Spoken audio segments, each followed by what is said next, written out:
if two people have a relationship of conflict and pain, can they resolve it, or must the relationship end? And to have a good relationship, isn't it necessary for both to change? If two people have relationship of conflict and pain, can they resolve it, or must the relationship end? And to have a good relationship, isn't it necessary for both to change? I hope your question is clear.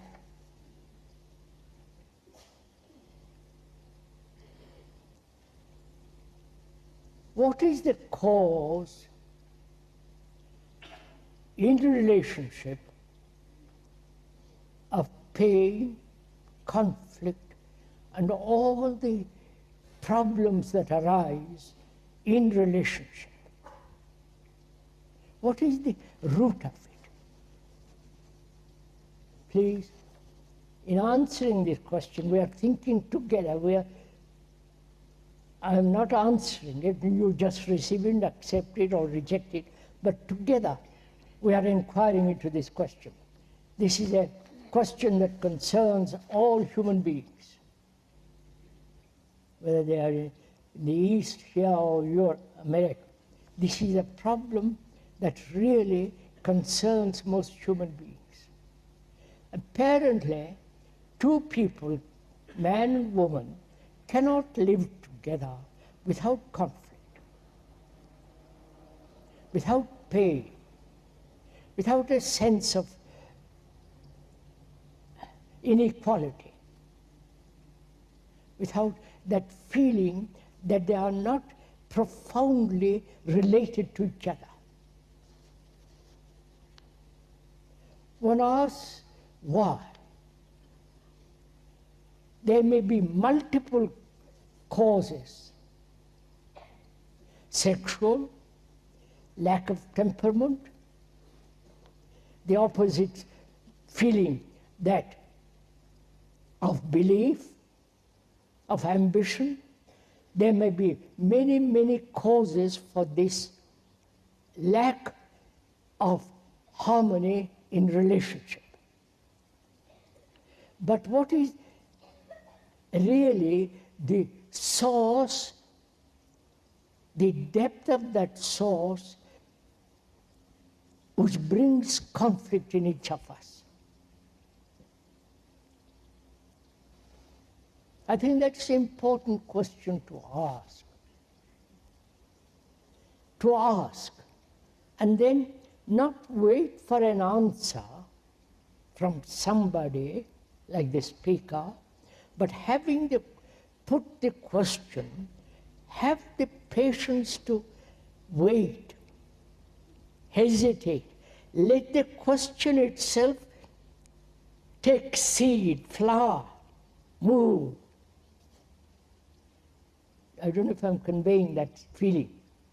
I ask myself, why, if I am married to a woman or live with a woman, why do I have this basic conflict between us? I can give superficial answers. Because she believes she's a Roman Catholic, I'm a Protestant. Or I'm a this or that. Those are all superficial reasons. But I want to find out what is the deep-rooted or deep source of this conflict between two people. I have put the question, and I'm waiting the question itself to flower, to expose all the intricacies that lie behind the question. Because there are a great many intricacies in the question and what the question brings out. For that, I must have a little patience little sense of waiting, watching, being aware, so that the question begins to unfold. As it unfolds, I begin to see the answer. Not that I want an answer, but the question itself begins to unroll. Show me the extraordinary complexity that lies between two people,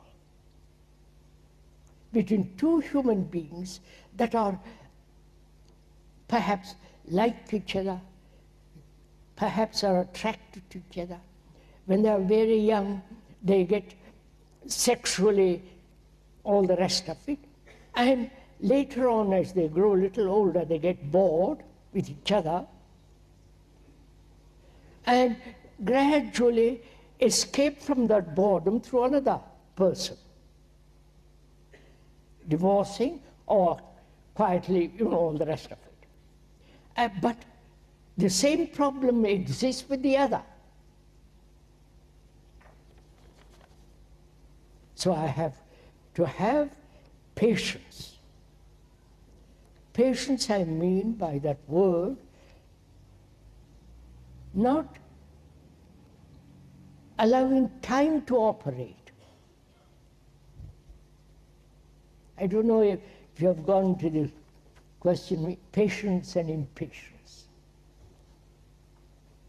Most of us are rather impatient. We want our questions answered immediately,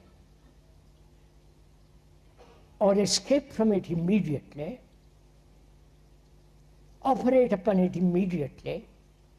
So we are rather impatient to get on with it. This impatience doesn't give one the depth of understanding of the problem. Whereas if one had patience, which is not of time, because I'm patient, I'm not wanting to end the problem. I'm watching it, looking at the problem, let it evolve, grow. So out of that patience, I begin to find out the depth of the answer, right? Let us do that together now this morning. We are patient, not wanting an immediate answer, and therefore our minds, brains are open to look, are aware of the problem and its complexity. Right? We are trying, no, I don't want to use the word trying. We are penetrating into the problem why two people can never seem to live together without conflict.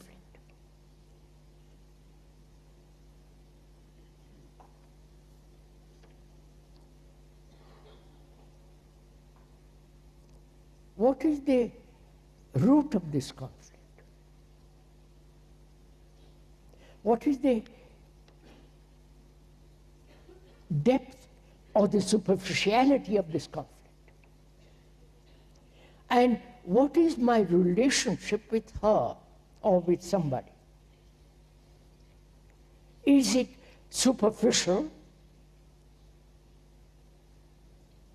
that is sexual, the attraction, the curiosity, the excitement, which are all superficial.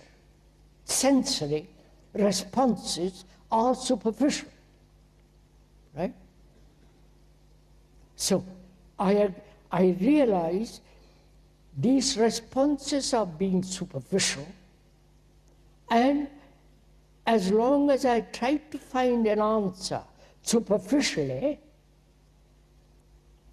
I will never be able to go, I will never be able to see the depth of the problem.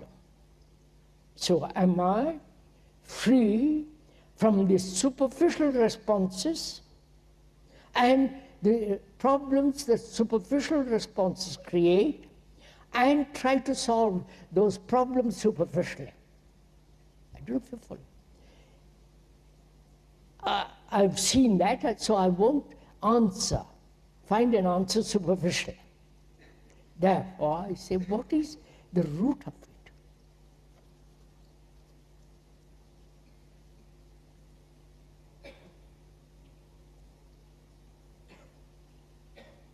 Is it education?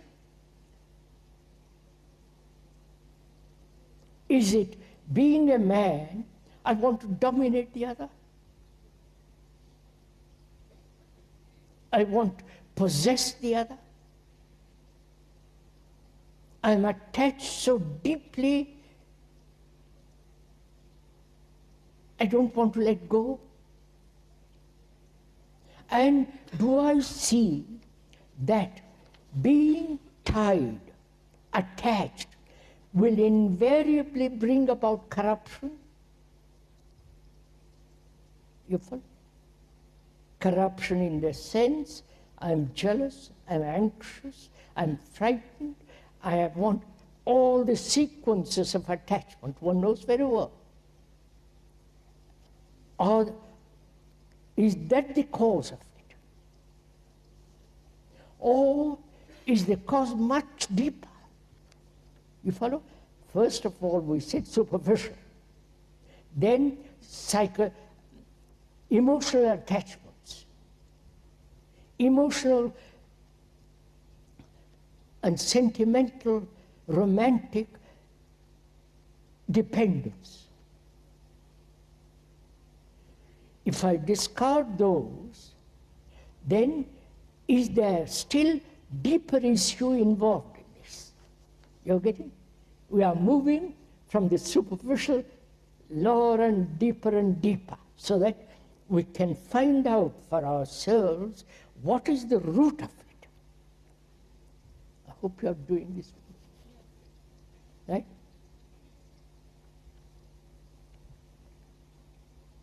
Now, how do I find the root of it? How do you find the root of it?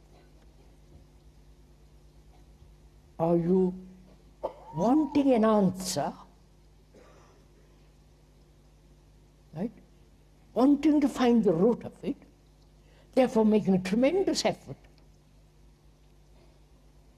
Or you want to find it so your mind, your brain is quiet, looking.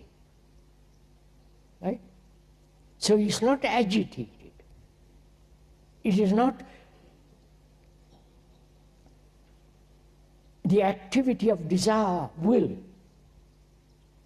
So it's just watching. Right? Are we doing together this? Just watching to see what is the deep root or deep cause, the basis of this conflict between human beings.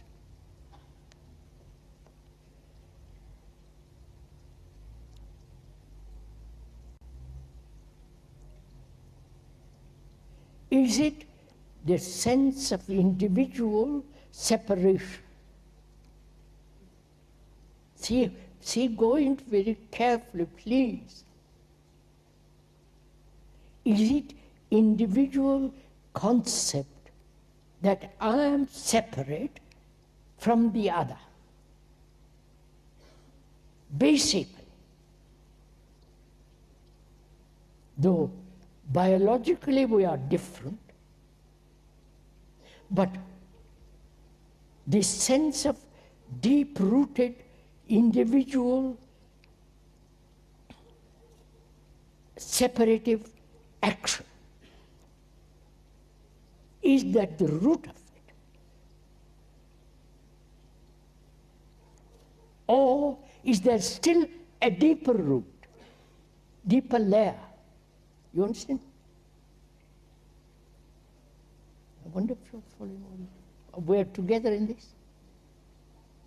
First, sensory responses, sensual responses, then emotional, romantic, sentimental responses, then attachment, with all its corruption, or is it something profoundly conditioned brain that says, I am an individual and she or he is an individual and we are separate entities, each must fulfill in his own way, and therefore the separation is basic. Right? Is that so?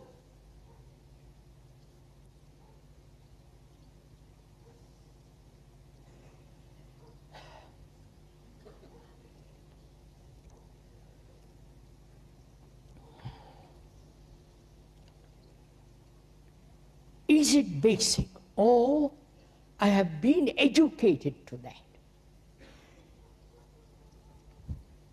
that I am an individual. And she must, also an individual, must fulfill herself in her own way, and I must equally. So we've already started from the very beginning these two separate directions, maybe running parallel together but never meeting. Like two railway lines that never meet. And all I am doing is try to meet. Right? Try to live harmoniously, struggle. Oh, darling, you're so good. Follow? Repeat, repeat, but never meet. Right? So, if that is the cause, and apparently it appears to be the cause, the root of it, is that separative existence of an individual a reality? Or is an illusion which I have been nourishing, cherishing, holding on to, without any validity behind it?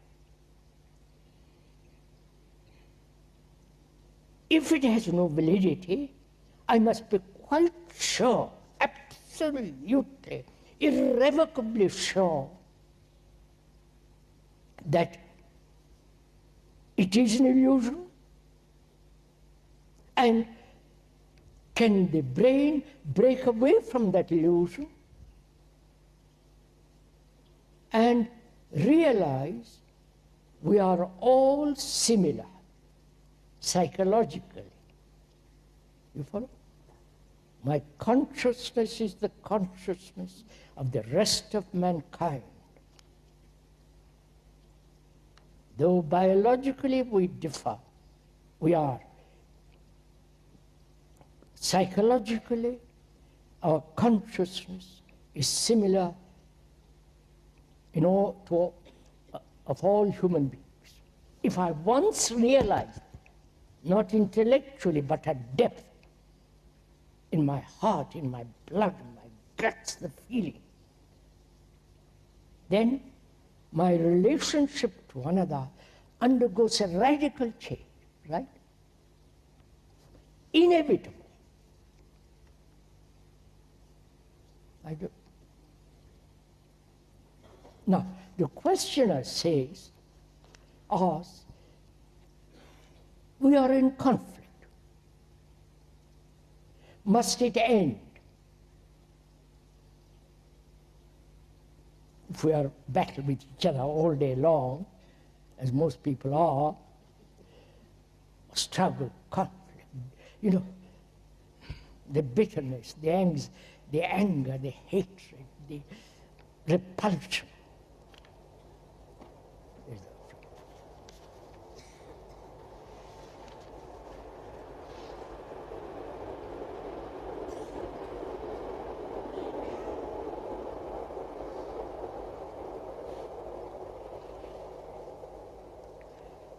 We bear it as long as we can.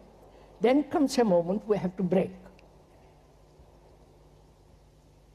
We know the familiar pattern of this. There are more divorces than marriage, after marriage.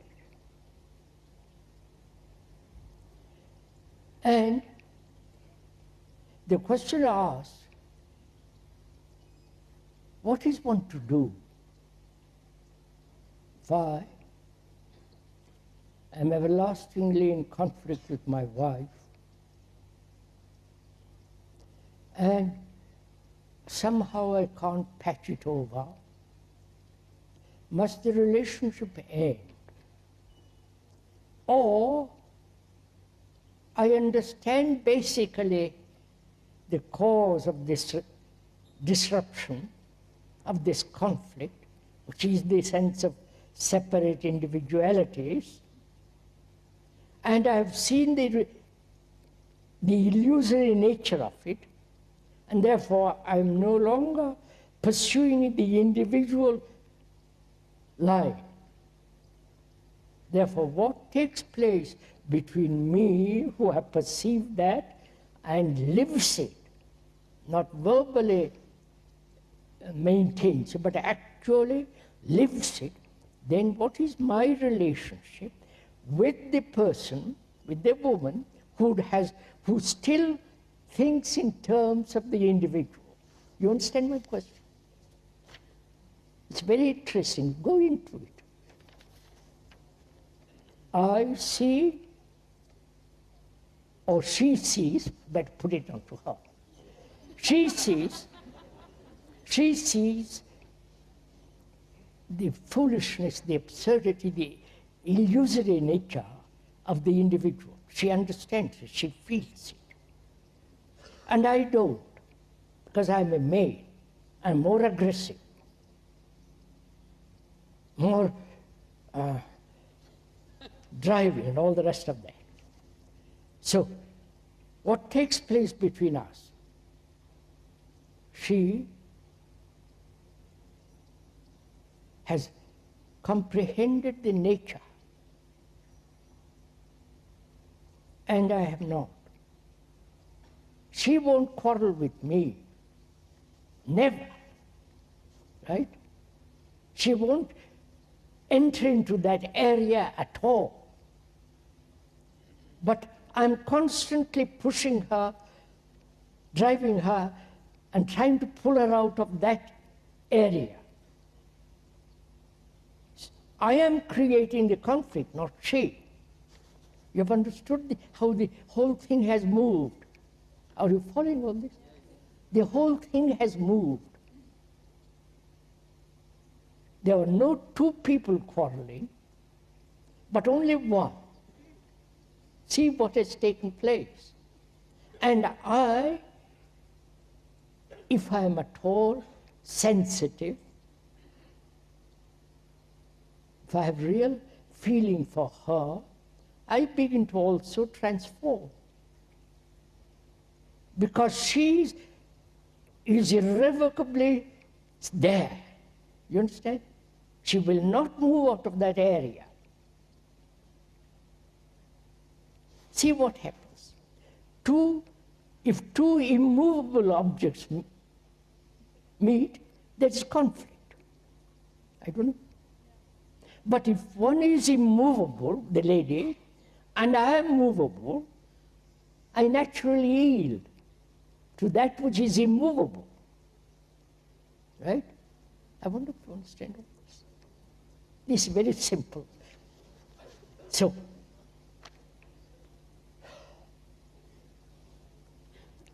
the problem then is resolved if one has real comprehension of relationship without the image, which we went into previously. Then by her very presence, by her very vitality of actuality, she's going to transform me. Help. That's the answer. Got it?